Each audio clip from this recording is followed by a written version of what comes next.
Hello my dear students, Gayatri Vidya Mandir उच्च माध्यमिक विद्यालय सांचौर के इस यूट्यूब चैनल पर आप सभी का एक बार फिर से स्वागत है।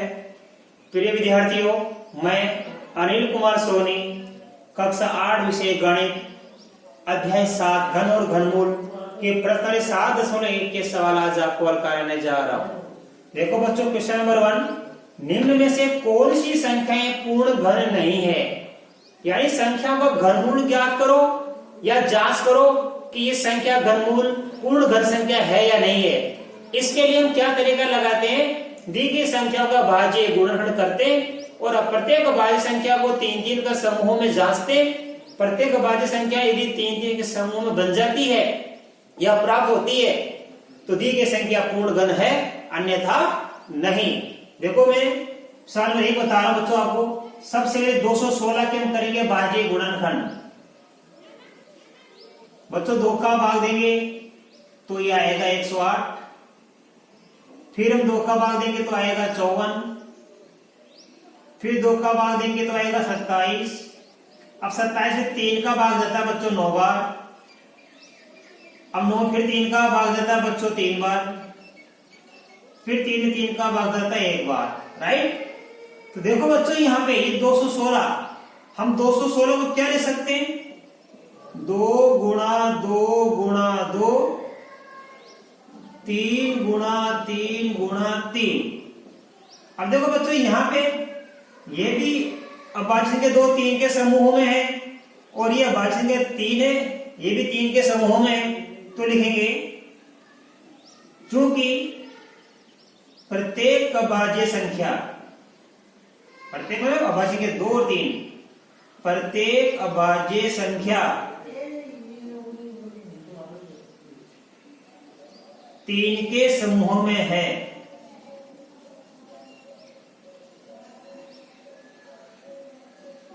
इसलिए 216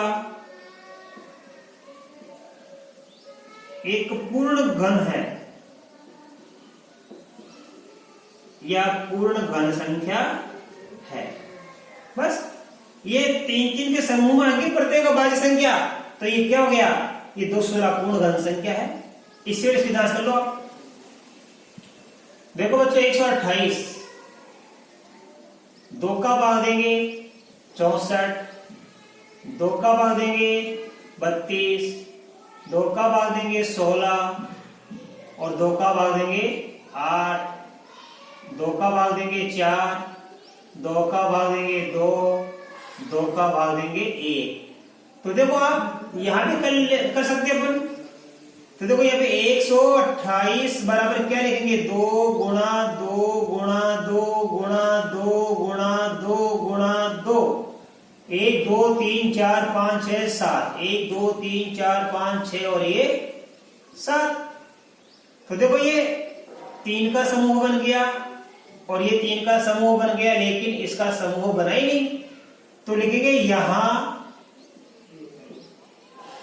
2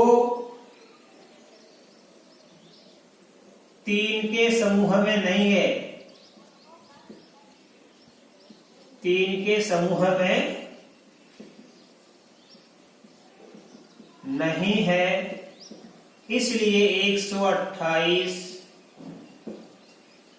एक पूर्ण घन संख्या नहीं है, राइट। तो इसका उत्तर ये आ गया, इसका उत्तर ये आ गया। इसी प्रकार 1000 का कर लो बच्चों आप। देखो 1000 का चाहे तो 10 का भाग दे सकते हो, नहीं 2 का दे लो 500, 2 का भाग देंगे 250, अब 2 का भाग देंगे इसमें आएगा 125, अब 5 का जाएगा बच्चों 25, फिर 5 बार, फिर 1 बार। तो क्या आ गया पे 1000 को ले सकते हैं 2 गुणा 2 गुणा 2 गुणा 5 गुणा 5। ये अभाज्य संख्या 2 भी 3 के समूह में है और अभाज्य संख्या 5 भी 3 के समूह में है। तो लिखेंगे यहां प्रत्येक अभाज्य संख्या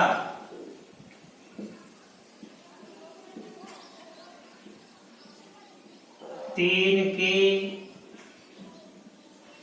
समूह में है, इसलिए 1001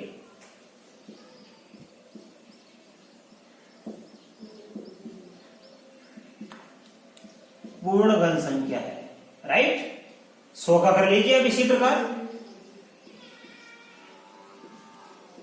2 का भाग देंगे 50, 2 का भाग देंगे 25, और 25 में 5 का भाग देंगे बच्चों 5 बार, फिर 5 का भाग देंगे 1 बार। तो देखो हम 100 को क्या ले सकते हैं बच्चों, 2 गुणा 2 गुणा 5 गुणा 5। अब देखो न तो ये 3 के समूह में है और न 5 हमारे पास में 3 के समूह में है, तो लिखेंगे यहां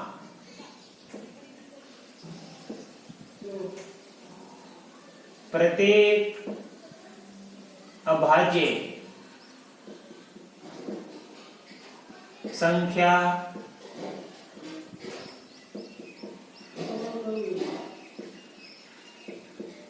तीन के समूह में नहीं है, इसलिए 100 एक पूर्ण घन संख्या नहीं है। राइट, अब देखो बच्चों 4 साल अपन ने कर लिए, जिन प्रत्येक अभाज्य संख्या 3 के समूह में आती है तो वो पूर्ण घन संख्या है, अन्यथा नहीं। अब देखो इसको करके देखो आप,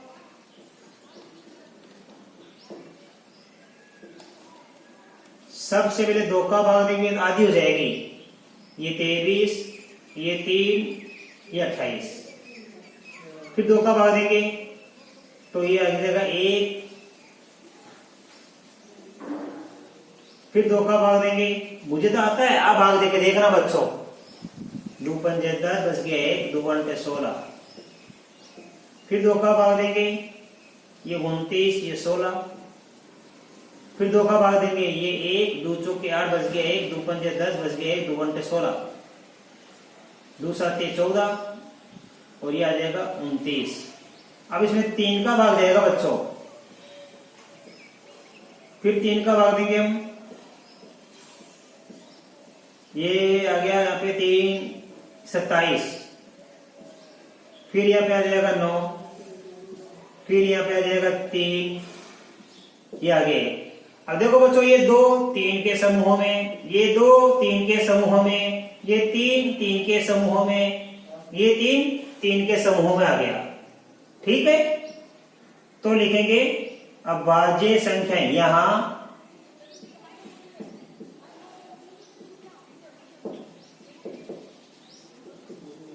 अभाज्य संख्या है 3 के समूह में है, इसलिए 46 656 एक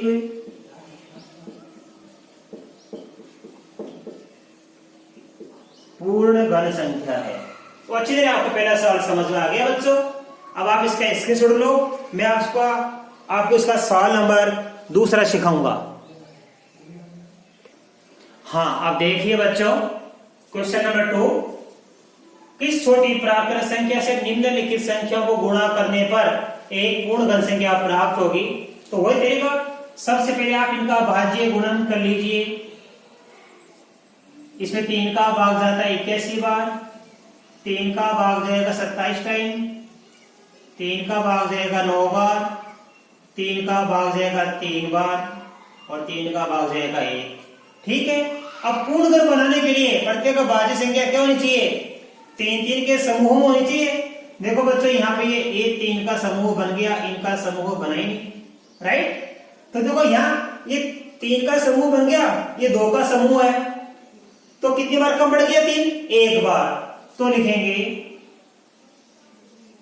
इसलिए 243 को 3 से गुणा करने पर एक पूर्ण घन संख्या प्राप्त होगी। ठीक है, ये इसका आंसर।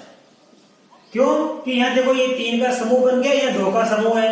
पूर्ण घन बनाने के लिए क्या होना चाहिए? प्रत्येक अभाज्य संख्या 3 के समूहों में आनी चाहिए। तो ये 2 का समूह रह गया, यानी एक बार 3 कम बढ़ गया, जितनी बार कम बढ़ गया उसी से गुणा कर लो आप। तो 243 को 3 से गुणा करने पर एक पूर्ण घन संख्या प्राप्त होगी। इसी प्रकार देखो बच्चों 256, 2 का भाग देंगे 128, 2 का भाग देंगे 64, 2 का भाग देंगे 32, 2 का भाग देंगे 16। किसी भी संख्या में 2 का भाग देते हैं तो आधी हो जाती है। 2 का भाग देंगे 8, 2 का भाग देंगे 4, 2 का भाग देंगे 2 और 2 का भाग देंगे 1। अब देखो बच्चों वही 3 के समूह बनाएंगे, 1 2 3, ये 3 का समूह बन गया। 1 2 3, ये 3 का समूह बन गया। और यहाँ पे क्या हुआ? ये 2 का समूह बना, अर्थात ये 3 का समूह नहीं है। तो 2 कितनी बार कम पड़ गया? 1 बार कम पड़ गया। इसको 3 का समूह बनाने के लिए 2 कितनी बार कम पड़ गया? 1 बार। तो हम 2 से गुणा और कर देंगे तो ये क्या बन जाएगा? एक पूर्ण घन बन जाएगा। तो लिखेंगे इसलिए 256 को 2 से गुणा करने पर एक पूर्ण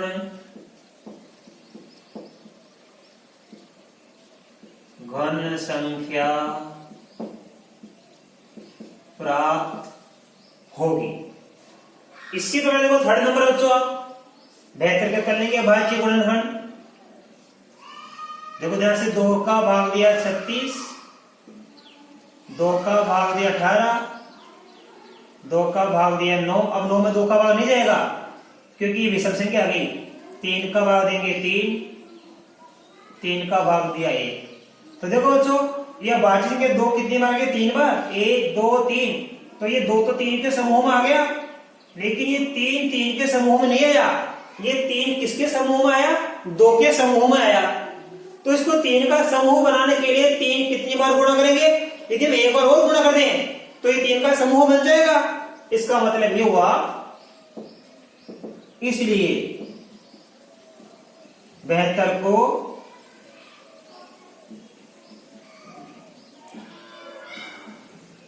3 से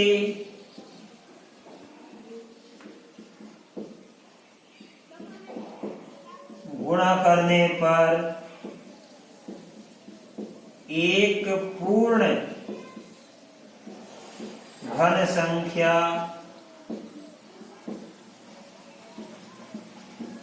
प्राप्त होगी। ठीक है बच्चों, तो ये 3 सवाल आपको बड़े अच्छी तरह समझ में आए। अब देखो बच्चों आपको इसी प्रकार बाकी 2 सवाल भी हल करने हैं। देखो बच्चों 675 का 675 को किस छोटी प्राकृत संख्या से गुणा किया जाए कि यह एक पूर्ण घन संख्या प्राप्त हो जाए। तो हमको सबसे पहले तो करना है अभाज्य गुणनखंड।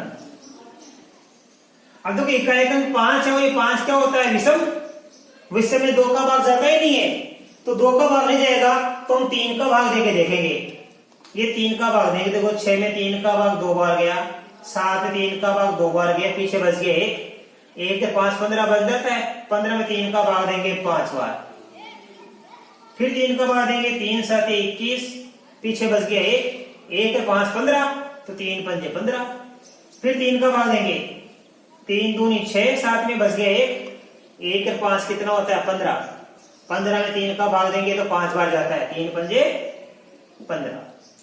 अब देखो 25 में 3 का भाग देते हैं तो 3 के पाड़े में तो 25 आता ही नहीं है, अर्थात 25 में 3 का भाग जाना बंद हो गया। तो अगली अभाज्य संख्या 3 के बाद कौन सी आती है? 5 आती है। तो 5 का भाग देके देखेंगे। 5 का भाग जाएगा 5 बार। अब 5 में फिर हम 5 का भाग देंगे बच्चों, तो 5 में 5 का भाग कितनी बार जाएगा? 1 बार। अब देखो ये 3 अभाज्य संख्या है और ये 5 अभाज्य संख्या है, तो अभाज्य संख्या 3 तो 1 2 3 के समूहों में आ गई, और अभाज्य संख्या 5 है ये 2 के समूहों में है। बोलने बंद कर लो। क्यों? क्योंकि ये अभाज्य संख्या 5 हमारे पास 3 के समूहों में नहीं है, इसलिए हमने इसको बोलने में बंद कर लिया। इसका मतलब क्या हुआ बच्चों? इसका मतलब ये हुआ कि इसको 3 का समूह बनाने के लिए 5 कितनी बार कम पड़ गया? 1 बार कम पड़ गया। अर्थात हम 675 को 5 से गुणा करेंगे तो ये पूर्ण घन संख्या प्राप्त हो जाएगी। तो लिखेंगे इसलिए 675 को 5 से गुणा करने पर एक पूर्ण घन संख्या प्राप्त होगी। राइट? इसी प्रकार देखो 100 का, तो 100 का करेंगे भाज्य गुणनखंड। 2 का भाग दिया 50, 2 का भाग दिया 25, 5 का भाग दिया 5 बार और 5 का भाग दिया 1 बार। तो देखो बच्चों यहाँ पे क्या हुआ कि यहाँ पे ये भाज्य संख्या 2 ये भी क्या है? 3 के समूह में नहीं है, और ये भाज्य संख्या 5 भी 3 के समूह में नहीं है। तो इनको 3 का समूह बनाने के लिए ये 2 कितनी बार कम पड़ गया? 1 बार, तब 3 का समूह बन जाता। और ये 5 का समूह, ये 5 की संख्या कितनी बार है? 2 के समूह में, तो यहां भी 2 1 बार कम पड़ गया, यहां भी 5 1 बार कम पड़ गया। इसलिए 100 को 2 गुणा 5, देखो बच्चों ये 2 का गुणा करेंगे तो 1 2 3, ये 2 3 के समूह में हो जाएगा, और 5 से गुणा करेंगे तो ये 5 1 2 3, ये 5 भी देखो 3 के समूह हो गया, और ये 2 भी हमारे पास 3 के समूह हो गया। तो 100 को 2 इंटू 5 बराबर कितना बनता है? 10। तो 10 से गुणा करने पर एक पूर्ण घन संख्या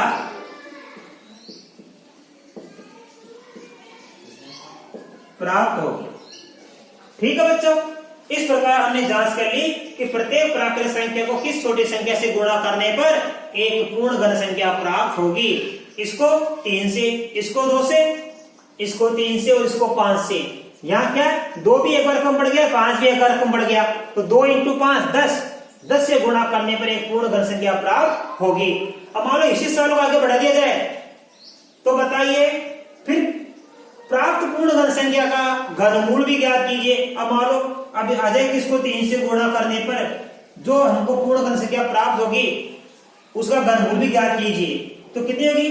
ये 3 1 बार, अब तो ये भी 3 का समूह बन जाएगा, तो 3 को 3 को गुणा करना, 3 3 9, या 2 दूनी 4 4 दूनी 8, या 2 3 6, या 3 5 15, या 2 5 10। तो इसका घनमूल 10 आएगा, इसका घनमूल 15 आएगा, इसका घनमूल 2 3 6 आएगा, इसका घनमूल आ जाएगा 2 दूनी 4 4 दूनी 8, और इसका घनमूल आएगा 3 3 9। आए समझ में? इस प्रकार मैं आशा कर सकता हूँ आपको अच्छी तरह समझ में आएगी बच्चों ये प्रश्नावली।